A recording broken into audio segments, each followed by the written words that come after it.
So thank you. This is a map of New York City, and I thought I'd tell you a little bit about our place. For those of you who don't know New York, if you look over here, this is the East River. That's the Hudson River, so this is west, this is east, that is south. So this island here is Manhattan. On the other side is a different state, New Jersey. This is the Bronx.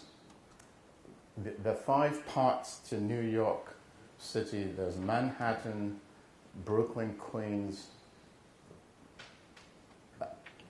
and Staten Island, and then the Bronx. Everything else is an island, except the Bronx. The Bronx is the only part of New York City that's on the mainland of the USA. We're sure that means something. What it is, we don't really know, but that's something. This is Yankee Stadium, where Americans play something called baseball. I knew nothing about until I moved to America in 1987. I show you this because down here is a Montefiore owned health center.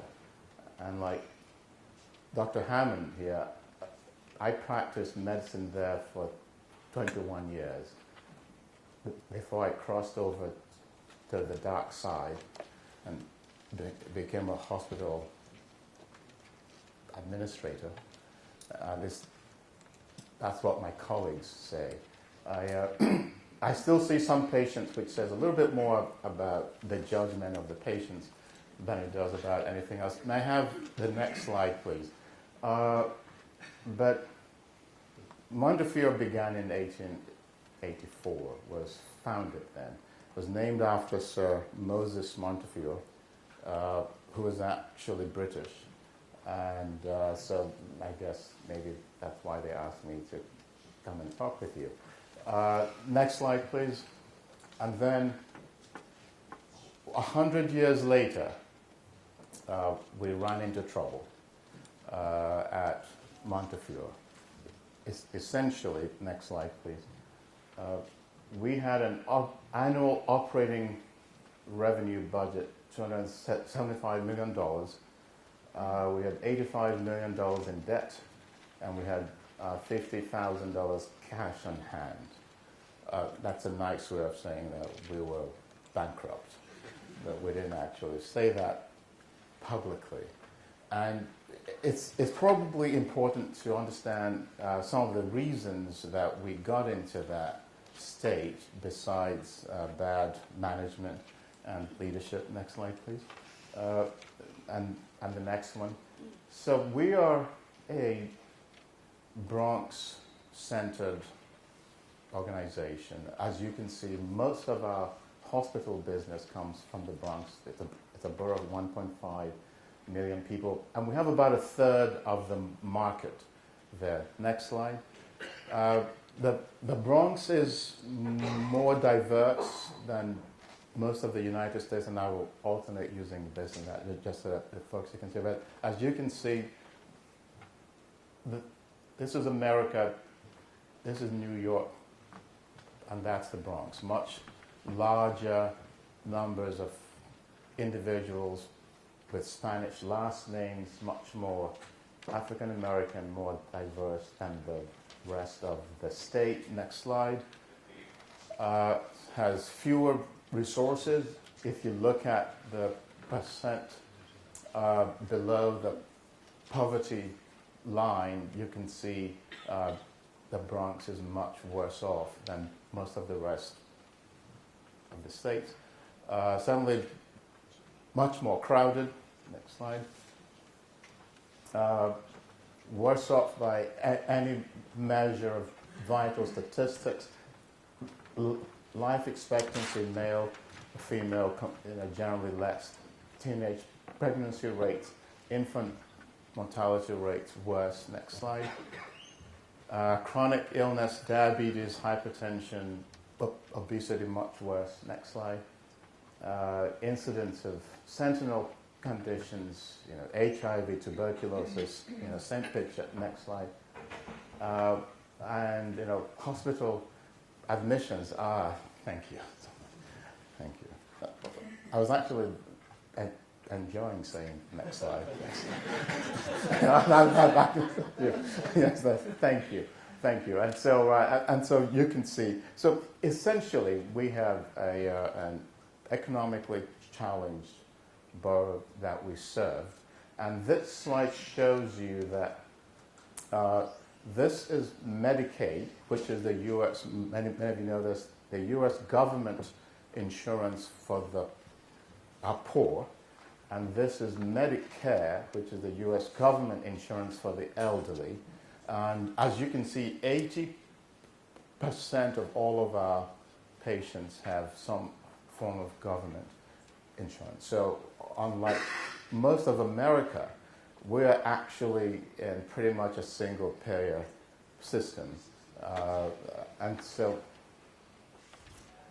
this is how Medicare, by the way, determines what a hospital gets paid. There will be a quiz on this afterwards, so you might want to start it. But it's a Byzantine system, as you can see. And this is how Medicare determines how a physician gets paid. Again, very complex. And all of this is an attempt to rein in what, as you might know, are exorbitantly rising costs of health care in the U.S. So we were caught in the midst of all of this at Montefiore in 1984. So we did what any smart, reasonable hospital leadership system would do. We decided that we had to get better. So we started running on the treadmill as fast as we could. This is something that happens often in the U.S. Now, most hospitals lose money looking after Medicaid patients. Some break even or lose slightly less than that looking after Medicare patients, and can earn a margin looking after privately insured patients. And so if you've got the right fuel mix, you can essentially cross-subsidize and so on. So we looked at this. Now, we only had 17% of our patients that were privately insured. So that didn't work. So we went to the next approach, which is to try to manage out as much waste as we can, efficiency, layoffs, reducing the work size, driving many more patients through the same number of beds, the whole thing about, marginal revenue, fixed cost, marginal cost, marginal revenue. And we did better. By 10 years later, we were, slightly bigger and had some more cash in hand. But we still could not invest in ourselves. We were still, running fast.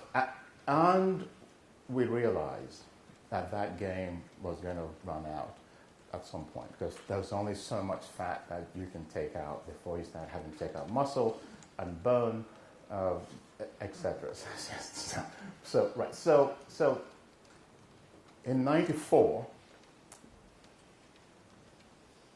we created a new vision, and we sat and said, we're going to switch our model from earning our living doing things to people who are sick, and switch that to earning our living by keeping people well. And it was a risky undertaking. There were lots of naysayers about it, but we figured that was our only path out. So we went ahead and turned ourselves into what is called an accountable care organization, where we essentially had alignment of structure in terms of the leadership, our physician-driven initiatives, alignment of providers, primary care, specialty care, keeping as much in network as possible, focusing on the full continuum of care, and then alignment of values. We wanted to create a model where everybody was focused on having the patient be well and not ill. In America, you can do very well by looking after sick patients if you have privately insured patients, and the more things that you do to them, the more income that comes in. We want it to go the other way. So we set out, and incidentally, the physicians in the Bronx were leaving the borough because they couldn't earn a living. So we went out and employed 2,000 physicians and brought them into the Montefiore health system, guaranteed them incomes, and took the risk for that, among other things. What is it that we call an ACO in the U.S.? It's a group of physicians, hospitals, and others who come together to accept the responsibility for both the quality as well as the cost of care for a group of patients. We've always sort of accepted the responsibility for the results, the quality, but this was new, accepting the responsibility for the cost as well as the quality. We built something called a care management infrastructure that had several components to it. There was data coming in from patient care data, then the physicians and other clinicians, payment data, disease registries, modeling. We did a lot of predictive modeling, clinical care guidelines, and the idea was to have a sort of an air traffic control that could, identify patients, identify their needs, get a care plan that's directed at them, and then drive that process forward. So the care guidance program was patient-centered, medical home, individualized plans. We had care managers, nurses, social workers, patient educators, behavioral care experts, pharmacists, and others. We created programs that we invested in and managed around intensive case management, chronic care management, end-of-life care, behavioral care, skilled nursing facilities, telemonitoring. We were early adapters of technology, including, we created medical house calls, pharmacy, care transition. The last one says ED, case management, that's emergency department. I think you would say casualty here, where we meet patients. We have certain patients flagged, but when they show up anywhere in our system in the ED, they're met. There's a navigator that understands what their issues are and directs them. We began to leverage the data that we collected, and as an example, every month we look at all the patients with diabetes in our system and figure out all the ones whose sugars are not in control. And every one of them is contacted, their GP is contacted, and we work with them to understand why. We created wraparound services for homeless patients with respite housing for homeless patients who were discharged from the hospital that end up back in the hospital, etc. And the key was this. here was the fundamental change. Was we began to go to payers and say, give us the premium on the patients, and we will be responsible for all of their care. But give us the premium upfront every month, so divided equally, so that way we can invest in ourselves and have a chance of driving this model. Of course, the government payers said, well, if you're going to do that, you have to meet certain benchmarks also. Quality benchmarks, patient satisfaction benchmarks, because one of the easiest ways to do that is to deny care and therefore save costs. So we had to meet much more much more stringent quality benchmarks than folks who are being paid on a fee-for-service basis. In fact, if you're being paid on a fee-for-service basis, you don't have to meet any benchmark. If the patient doesn't do well and comes back 7 times more, you sometimes get paid 7 times more. So I'll show you some examples of what we were able to achieve with the quality. You look at one example, one health plan. These are patients with diabetes, admissions, 1,000, readmissions. You look at asthma, similar picture. You look at now, this was a plan, this is Medicare. When we first told them that we would do this, and they said, well, we have a management system also for patients with diabetes. We agree to take half of the patients, and they'll manage half of the patients, and track both of those to see how quickly each of those groups got to the target.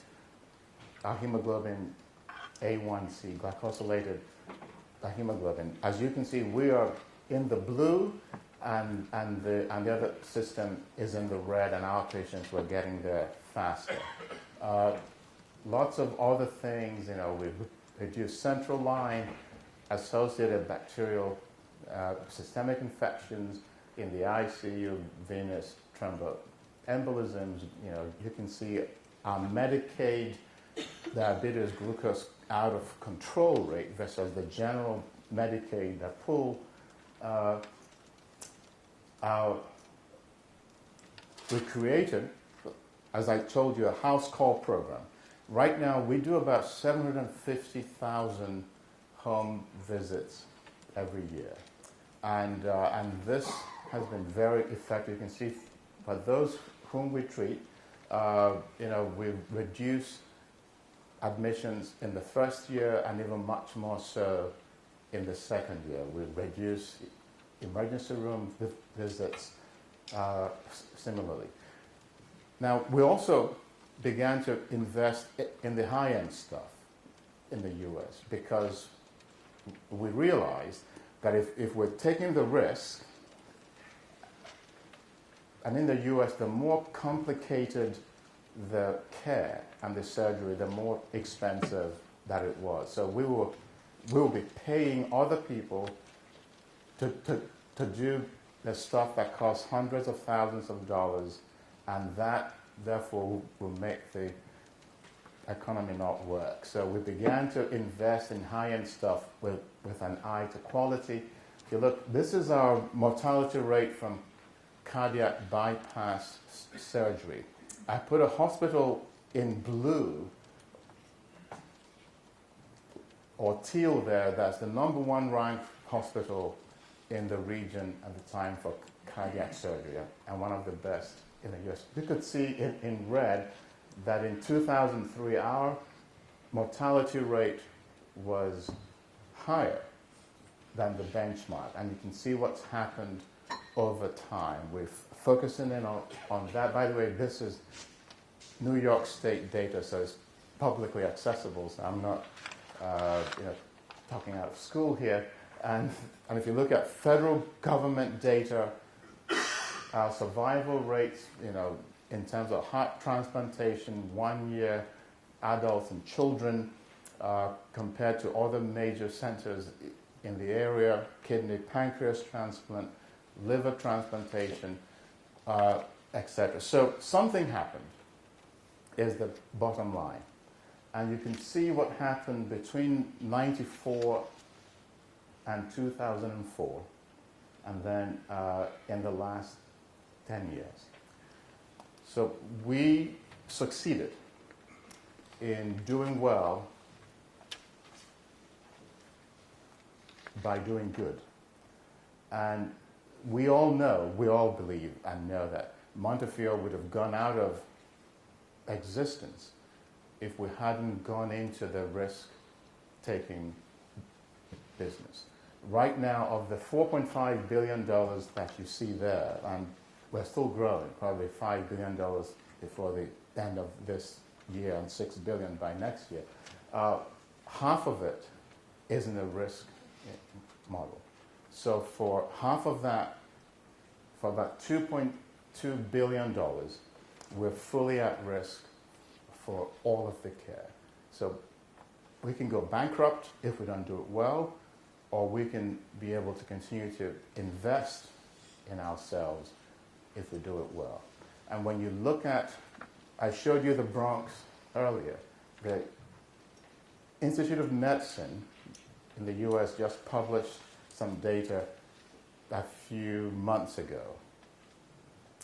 The Bronx, of 500 regions in the US, the Bronx is the 5th lowest Medicare spend in the country, which defies logic because of how disadvantaged that it is. And the quality metrics compare very well. So that's somewhat history, and they asked me to give you a more, recent example of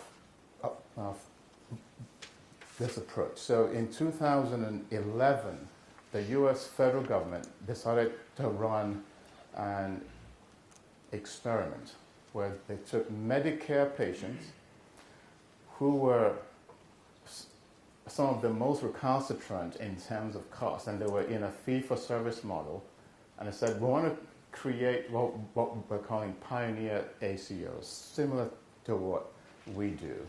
And you can take those patients, they will be assigned to you if you volunteer. It wasn't mandatory. And you have no right to tell the patients where to go for care versus not. They can go anywhere they want. They still have their card. But if you can reduce the cost, you will share in the savings. If the cost goes up, you will be responsible for the increase in the cost. So it was essentially that. We said yes, of course. There were 33 centers in the U.S., and this was the principle.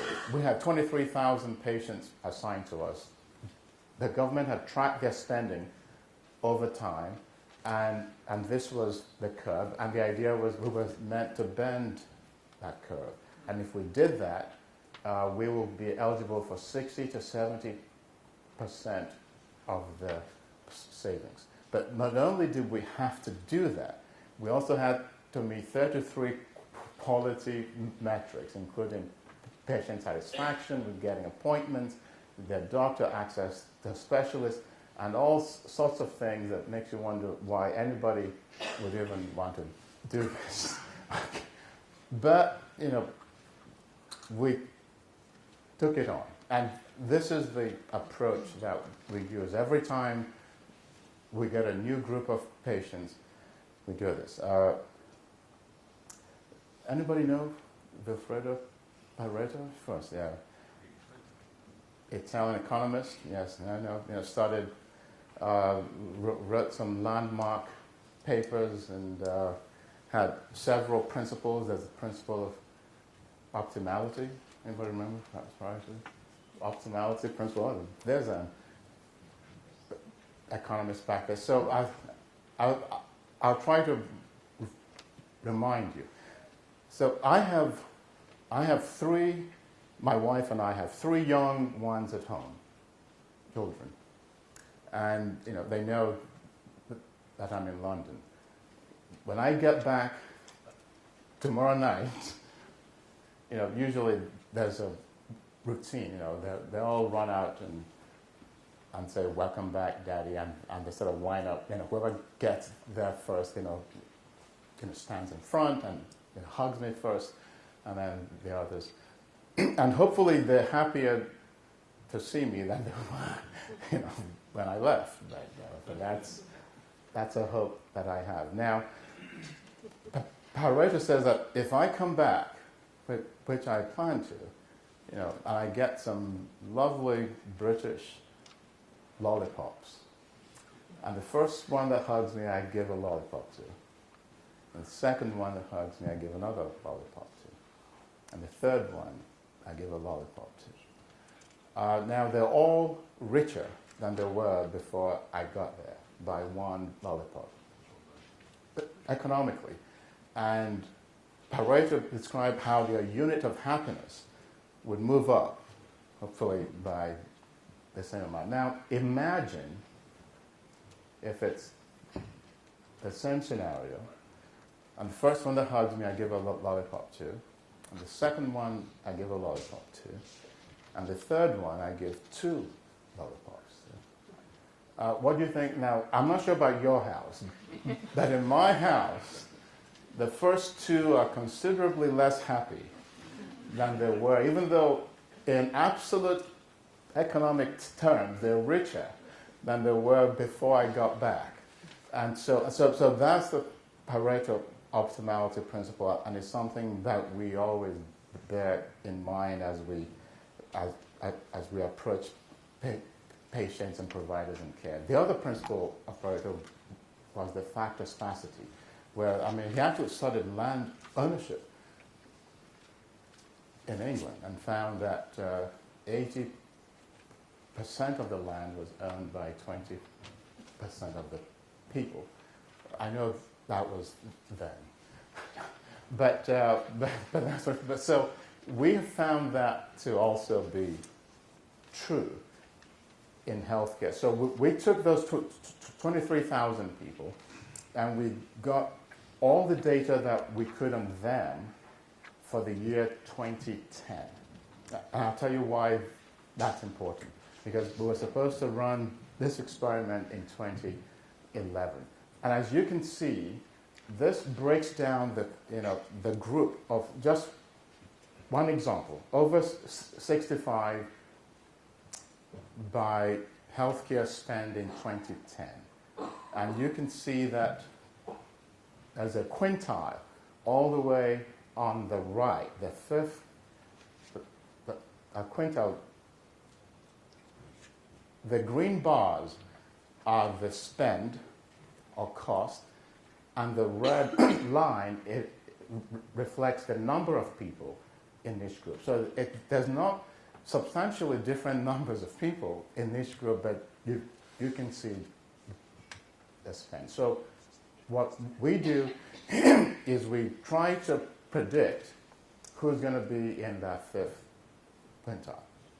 So we create, with our team, multiple logistic regression modeling, where on the left side is the probability of being in the fifth quintile, and on the right side we build in all sorts of things. You should see these sessions. We sit there, we debate. There are things we know, so we put those things in. Alpha, you said age, race, ethnicity, gender, language spoken, SES, trying to get at income, poverty, and so on. Then we built in about 175 dichotomous clinical indicators. So somebody says, I think that chronic lung disease will be a driver. And I read a paper once that said that we build that in. We also build in a lot of dichotomous utilization indicators, such as emergency room use and so on. we run many of these univariate, those who reach a certain significance point, we'll build them into the final model, and, and we refine it and refine it. And then here's what we do.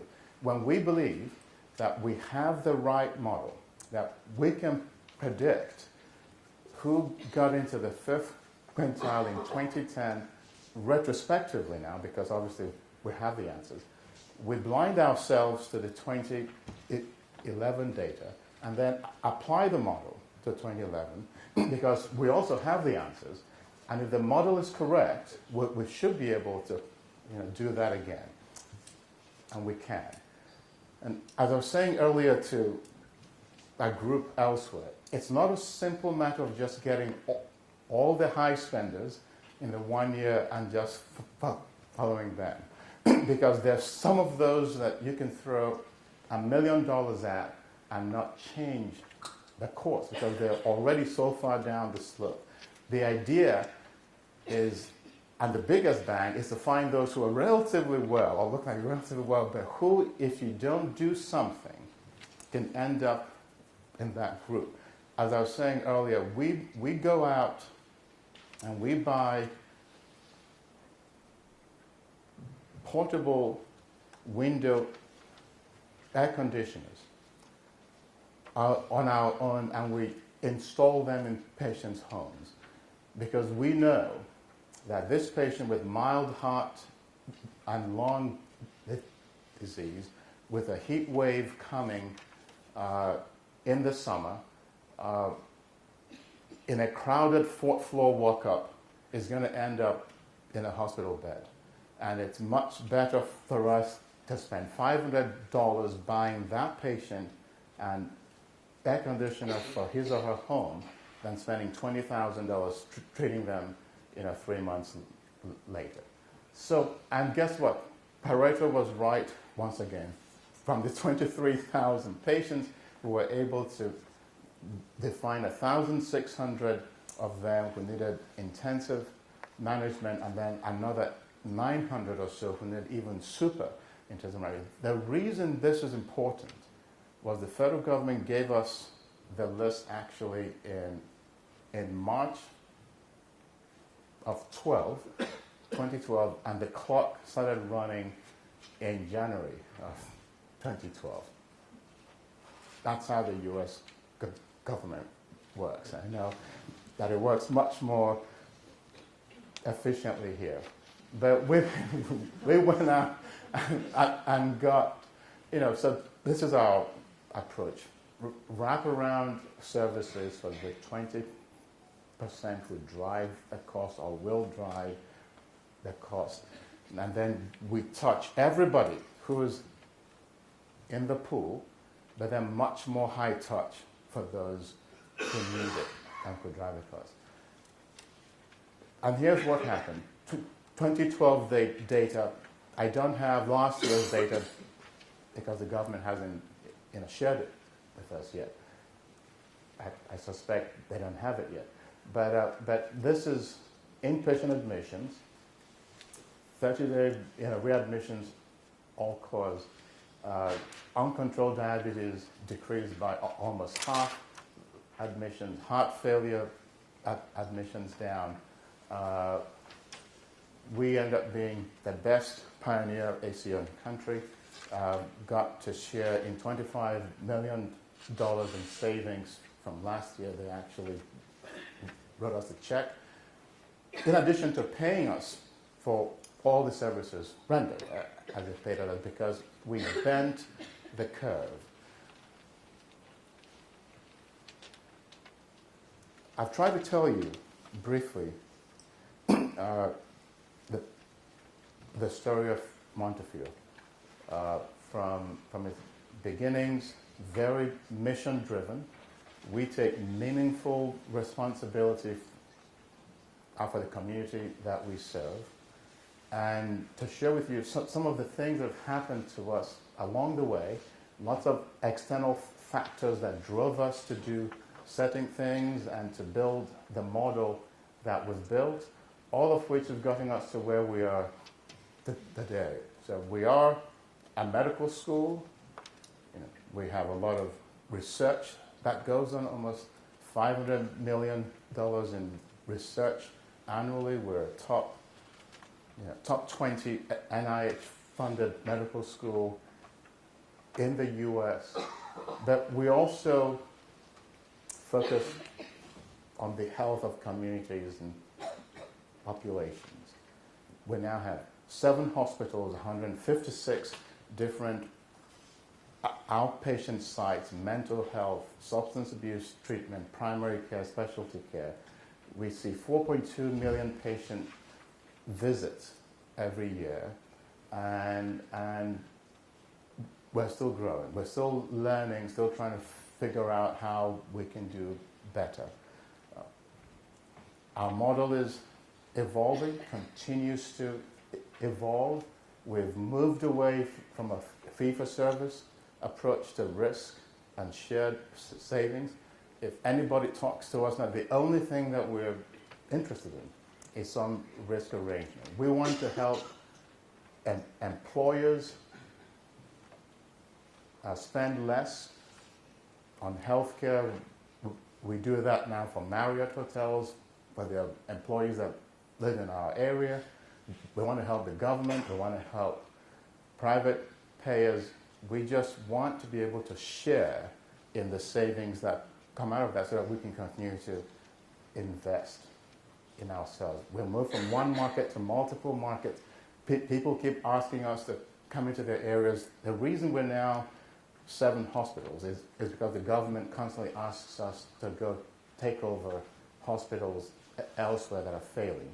And we come in, we pay their debt, reshape the mission, move on from there. We're into lives now.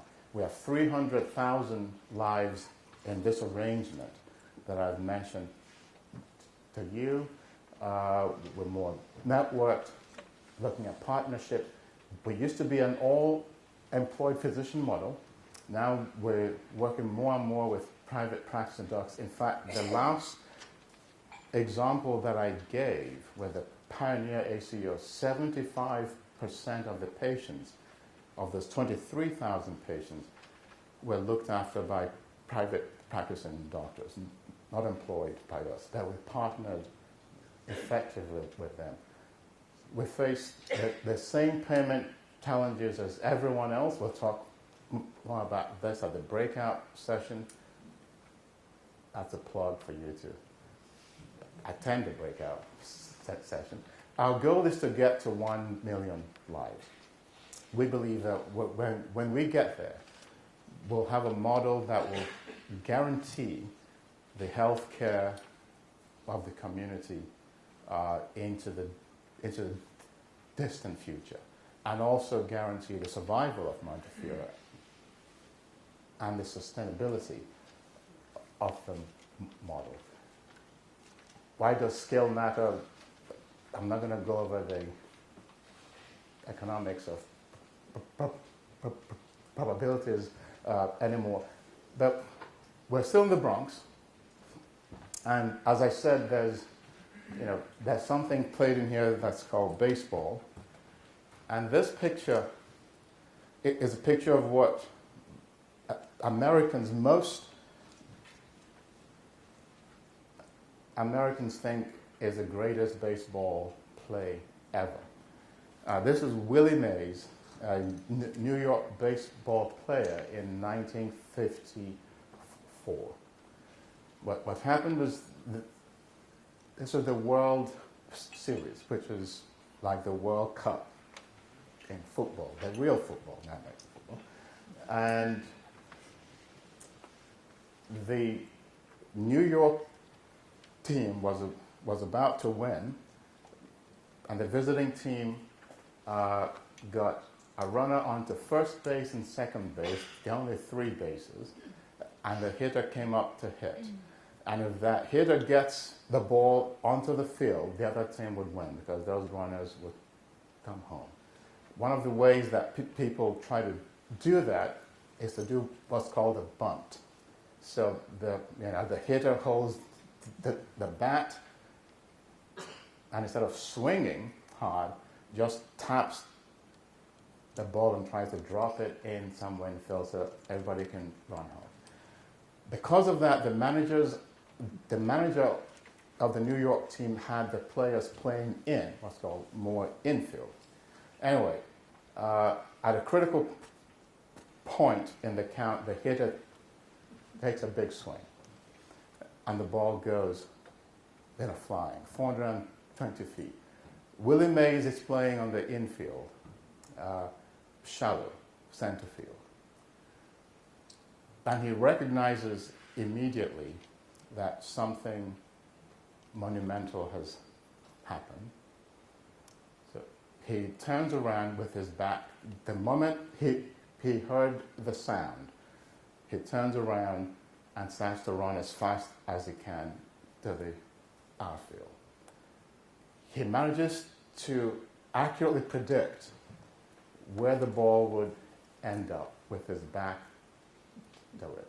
And when he gets there, he makes an acrobatic catch over his shoulder and then turns around, gets the runner, and turns around and throws home for what is considered the most remarkable baseball player ever. We believe that this is what we have to do. This is what we do, and we try to do. We have to recognize that something big has happened in healthcare, and we have to be able to then predict where the curve is going. And we have to do this with our patients, but then that's only half of the story.